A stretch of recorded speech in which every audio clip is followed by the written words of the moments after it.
Porkchop atbp.「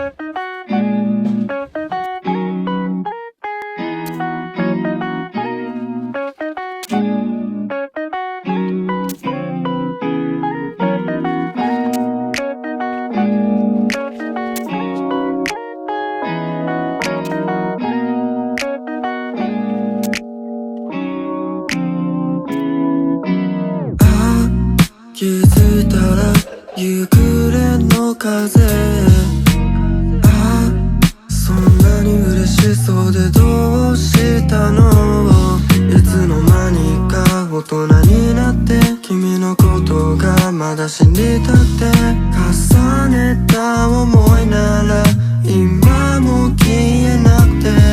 変なことを言うけど笑ってね。ずっと理想のデートを描いてて、店に入ったら視線が流れてて、やっぱ